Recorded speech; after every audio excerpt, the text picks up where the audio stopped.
अल्लाह अकबर, अल्लाह अकबर। मेरे दोस्तों देखिए, अभी जो चल रहा है उस पर टिप्पणी मैं नहीं करूंगा, ठीक है। और हो सकता है जिस वक्त मैं आपको ये अपडेट दे रहा हूं या जिस वक्त ये वीडियो पोस्ट हुआ हो उस वक्त ईरान ने अमेरिका के ठिकानों पर पलटवार कर दिया हो।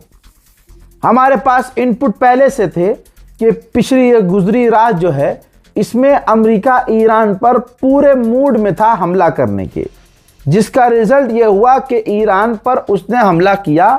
लेकिन हमला करने के बाद ये और ऐलान कर दिया अमेरिका ने कि इससे हमारी बातचीत खराब नहीं होगी। तो इससे एक बात क्लियर हो गई थी कि अमेरिका फुल स्केल वॉर पर ईरान से जाएगा ही नहीं, फट्टू है, बात सारी नाक की है। इस वजह से ईरान पर हमला उसे करना पड़ रहा है। ये डोनाल्ड ट्रंप ने खुद भी कहा था कि हमें हमला करना ही है, हमें जवाबी कार्रवाई करनी पड़ेगी मेरे दोस्तों। लेकिन मैं आपको एक दिन पहले का एक बड़ा अपडेट दूंगा जिसके बाद आप सब समझ जाएंगे किसका पलड़ा भारी है। जब इजराइल और ईरान के बीच खतरनाक जंग चल रही थी और दोनों तरफ से हमले हो रहे थे और इजराइल पर ईरान ने इस तरह से क्लस्टर बम मारे कि 60 से ज़्यादा यहूदी घायल हुए और कई क्रिटिकल कंडीशन में चले गए। मेरे दोस्तों तबाही इजराइल में मची और इजराइल और अमेरिका को एहसास हो गया कि ईरान के लॉन्चर्स अभी बाकी हैं, हमने जो झूठ बोला था वो पकड़ा गया। तो आपको पता है अमेरिका ने अबू धाबी से पहले ईरान से बात की, ईरान ने पैसे की डिमांड की थी, भैया हमारे पैसे करो रिलीज। तो पता है उसी वक्त जिस वक्त ईरान इजराइल को बजा रहा था, उसी वक्त जब सारा एयर स्पेस बंद था, एक जहाज भी एयर स्पेस में नजर नहीं आ रहा था, उस वक्त अमेरिका ने $3 बिलियन, कितने, $3 बिलियन जहाज में अबू धाबी से भरवाए और कैश $3 बिलियन उसी वक्त जंग के दौरान ईरान के पास भेजे। ईरान गया भाई जहाज कैश लेकर जब सारा एयर स्पेस बंद था। और सिर्फ यही तक कहानी नहीं है भैया, इसके बाद अमेरिका ने ईरान से वादा किया कि इजराइल बैरूत पर, लेबनान पर हमले कम करेगा, घटाएगा हमले। तब जाकर ईरान राजी हुआ और ईरान ने ऐलान किया कि हम सीज फायर कर रहे हैं, हम हमले बंद कर रहे हैं। यानी ये है ईरान जिसको पैसा दिया गया अमेरिका के द्वारा, $3 बिलियन कैश दिया गया, कैश कि हमले बंद कर दो इजराइल पर। तब जाकर ईरान ने इजराइल पर हमले बंद किए थे। मेरे दोस्तों अमेरिका के वाइस प्रेसिडेंट ने कहा है कि इजराइलियों के और अमेरिकियों के इंटरेस्ट सेम हैं, लेकिन कुछ पॉइंट्स पर हमारे इंटरेस्ट इजराइल से अलग हैं। यही वजह है कि अमेरिका इस वक्त, यानी हम इस वक्त ईरान से बातचीत कर रहे हैं और हमारी डील ईरान से जल्द होने वाली है। लीजिए ये सारे ड्रामे खुलते जा रहे हैं और कोई हराम का बच्चा मुझको ना कह दे भाई तुझे बड़ा सही बताया, मुसाद के साथ है क्या तुझे क्या। ऐसे बहुत सारे गधेड़े यूट्यूबर मैंने देखे जिनके 50,000 भी फॉलोवर नहीं है, लेकिन क्योंकि अपने बाप को देख रहे हैं कि भैया बाप इनका सही खबर दे रहा है तो कंफ्यूज हैं कि यार इतनी पक्की खबर कैसे दे रहा है। तो मैंने 1-2 यूट्यूबर, 1-2 मुल्ला और 1-2 इंस्टाग्राम पर झगड़घट्टों को देखा, वो मुझे मूसाद का बता रहे मूसाद से अगर मैं होता ना तुम्हारी माँ बहने कर देता मैं यहीं बैठे बैठे, समझे, सालों कहीं नज़र भी नहीं आते। ये है कि हमारी जो मुस्लिम व्यूवर्स हैं और जो मेरे सब्सक्राइबर्स हैं उन्होंने इतना प्यार दिया है। पिछले 6 साल से हम काम कर रहे हैं और मिडिल ईस्ट हमारा फेवरेट सब्जेक्ट होता है। तो इतने पत्रकार हैं हमारे वहाँ पर, हर जगह मिडिल ईस्ट में अल्हम्दुलिल्लाह फ्रीलांसर पत्रकार हैं और इतने बढ़िया सोर्सेज हैं कि ये बेचारे कुछ सोच ही नहीं पाते। इनका दिमाग यहीं तक जाता है, मूसाद से होगा, IRGC का रिश्तेदार होगा रज़ा।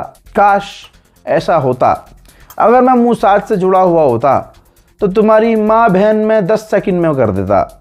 बहरहाल रज़ाग्राफ़ी का नाम चलता है, आप लोगों ने इतना प्यार दिया है, परवरदिगार आलम ने इतनी इज्जत दी है कि किसी का चैनल और किसी का मतलब इंस्टाग्राम अकाउंट नहीं चल रहा हो तो वो मेरे खिलाफ वीडियो बनाता है, तो वो एक वीडियो पे मिलियन में व्यूज़ आ जाते हैं।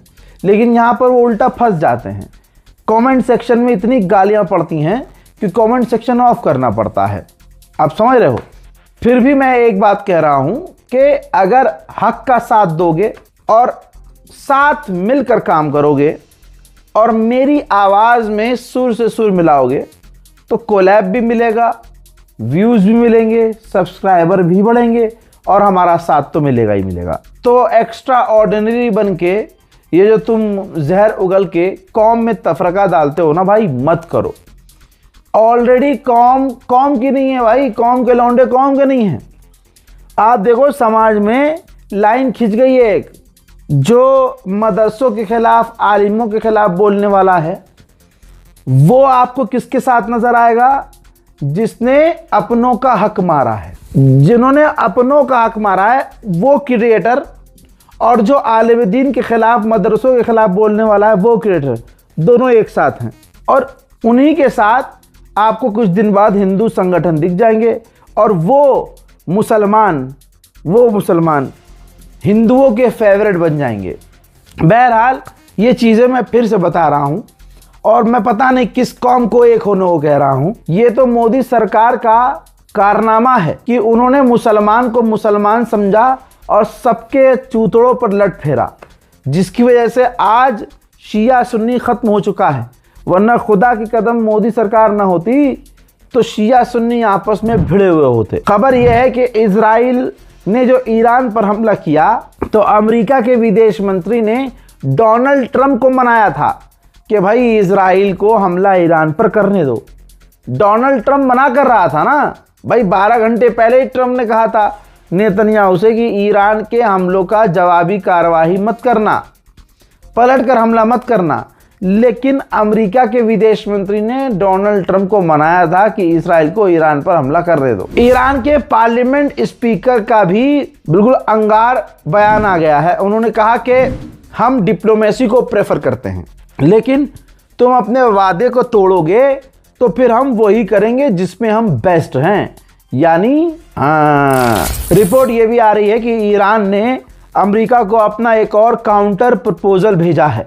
एक तरफ दोनों के बीच हमले हो रहे हैं, दूसरी तरफ ईरान ने काउंटर प्रपोजल भी भेज दिया है। अमेरिकी ऑफिशियल का कहना यह है कि डोनाल्ड ट्रंप फ्रस्ट्रेट हो चुका है, परेशान हो चुका है, क्योंकि वो जो सामने लीडर हैं, टॉप के लीडर से डायरेक्ट खुद बात नहीं कर पा रहा है।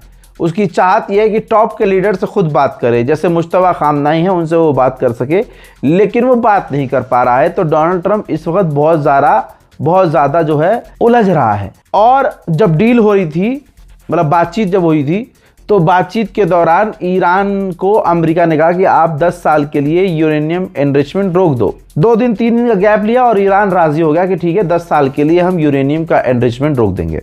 जब ट्रंप के पास ये बात गई तो ट्रंप ने कहा कि नहीं, 10 साल के लिए नहीं, 20 साल के लिए यूरेनियम का एनरिचमेंट रोको। बस इस पर ईरान बिगड़ गया और बातचीत एक बार फिर से अटक गई। जो बात 41 दिन जब जंग हो रही थी मैंने कही थी, वो बात अब सामने आ गई है। फिर मत कह देना मूसाद का एजेंट। गुलाबी सुअर ने आखिरकार सच बोल दिया है। गुलाबी सुअर का स्टेटमेंट में ये बयान है, बहुत सारी बातें बोली और उसके मुंह से निकल गया कि हम उनका यानी ईरानियों का आधा तेल ले लेंगे। आ गई वही बात, ये चोर, ये डकैत दूसरे देशों पर तेल के लिए, रेयर अर्थ मिनरल के लिए कब्जा करता है। उधर जेडी वेंस अमेरिका के उपराष्ट्रपति ने कहा है या तो डील अगले हफ्ते हो जाएगी या अगले महीने होगी। इसी तरह से ये सुअरों का झुंड हर दिन बयान देता है, लेकिन होगी डील तभी जब ईरान चाहेगा। पिछले हमलों में इजराइल ने जो ईरान पर हमले किए थे उसमें ईरान के एयर डिफेंस सिस्टम को भी इजराइल ने निशाना बनाया था, जिसमें ईरान के एयर डिफेंस सिस्टम को चलाने वाले 2 फौजियों की शहादत हुई है। सोचिए, अमेरिका का राष्ट्रपति डोनाल्ड ट्रंप यानी गुलाबी सुअर अब तक 30 से 32 मरतबा कह चुका है कि ईरान से डील होने वाली है। कितनी मरतबा? 32 टाइम्स वो कह चुका है ईरान से डील होने वाली है, लेकिन ईरान से डील नहीं हुई है। तो यानी सारी की सारी पावर ईरान के हाथ में। ईरान को जब ठीक लगेगा वो डील करेगा, ईरान को अभी तक ठीक नहीं लग रहा है, वो डील नहीं कर रहा है। मैंने पहले ही कहा था कि सारी दुनिया ईरान के खिलाफ है, इजराइल का साथ देगी, खासकर अरब।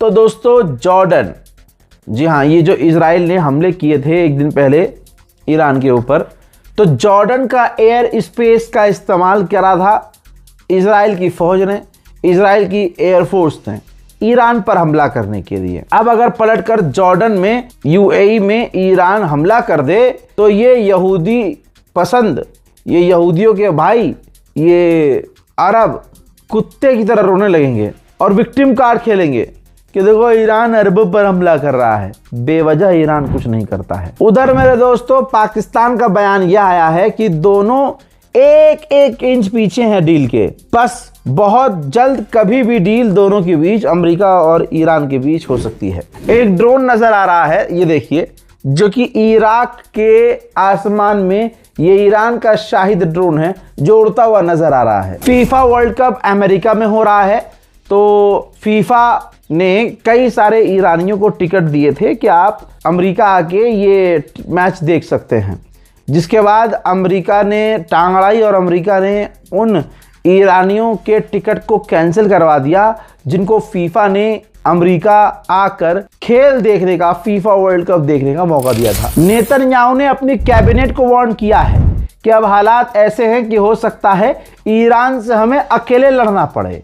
जी हां, अकेले लड़ने का प्लान नेतन्याहू कर रहा है, जिसमें अमेरिका साथ नहीं देगा, ऐसा डर उसे है। नेतन्याहू को डर है कि ईरान से हमें अकेला लड़ना पड़ेगा, क्योंकि अब शायद आगे भविष्य में अमेरिका हमारा साथ न दे। हजरात, इसके अलावा ट्यूनीशिया में जो ईरान की एम्बेसी है उसने कुछ पोस्ट किया है, ये देखिए, जिसमें लिखा है कि if you want to deal with Iran, अगर आपको ईरान से डील करनी है तो देखिए नेतन्याहू का मुंह बंद करके उसे दीवार से डोनाल्ड ट्रंप ने चिपकाया हुआ है दीवार पर।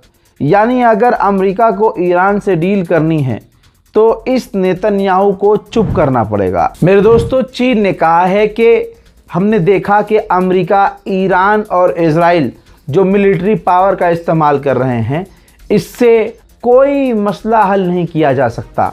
सबसे बेहतरीन रास्ता है डिप्लोमेसी का, कि बातचीत करके जंग को ख़त्म किया जा सके। हजरात, शहीद, ईरान के supreme leader Ayatollah Syed Ali के जनाजे को निकालने का समय बताया गया है 25 जून के बाद, यानी 10 मुहर्रम के बाद, आशूर के बाद जो है ईरान प्लान कर रहा है कि उनके जनाजे को निकाला जाए और उनकी तदफीन की जाए, दफनाया जाए। इजराइल के डिफेंस मिनिस्टर ने साफ कहा है कि हम ईरान पर दोबारा हमला करने के लिए तैयार हैं। यानी देखिए, बातचीत का कोई रास्ता नहीं है। ईरान को अपनी पूरी ताकत का इस्तेमाल करना होगा और इजराइल को बुरी तरह से पीटना होगा। अमेरिका से ना भिड़े ईरान, ठीक है, कोई बात नहीं है, लेकिन कम से कम इजराइल को इतना पीटे। यानी अभी जब ईरान ने एक दिन पीटा तो $3 बिलियन जंग के दौरान, उस पिटाई के दौरान अमेरिका ने अबू धाबी से कैश लेकर जहाज में भरकर ईरान को भिजवाया कि भैया इजराइल पर हमले बंद करो। और इजराइल का डिफेंस मिनिस्टर कह रहा है कि हम दोबारा तैयार हैं ईरान पर हमला करने के लिए। तो आप समझ रहे हैं, कुत्ते की दुम है ये, इजराइल कुत्ते की दुम है। इसे पीटा जाएगा, सबक सिखाया जाएगा, यह हराम का जना बुरी तरह से पीटेगा, घायल होगा और फिर खड़ा होगा कि नहीं हम तो लड़ेंगे जी, हम तो लड़ेंगे। वहीं अमेरिकी ऑफिशियल ने कहा है कि ईरान राजी हो गया है 15 साल के लिए यूरेनियम एनरिचमेंट रोकने के लिए। इजराइल आदत से आतंकवादी है। इजराइल ने अमेरिका ने वादा किया था, अमेरिका ने साफ कहा था, ट्रंप ने साफ कहा था ईरान से कि इजराइल लेबनान पर हमले कम करेगा, लेकिन इजराइल अमेरिका की सुनता है क्या इन मामलों में? भाई, एक बार फिर से लेबनान पर इजराइल ने खौफनाक हमले किए हैं, बड़ी तबाही मची है और इजराइल के इस हमले में लेबनान में 11 लोगों की शहादत हो गई है। ईरान जिस काम को मना कर रहा है और इजराइल भी और अमेरिका भी इजराइल से कह रहा है कि हाँ लेबनान पर हमले मत करो और हमले कम कर दो, उल्टा कर रहा है इजराइल। ये है इजराइल और ये है डोनाल्ड ट्रंप की औकात।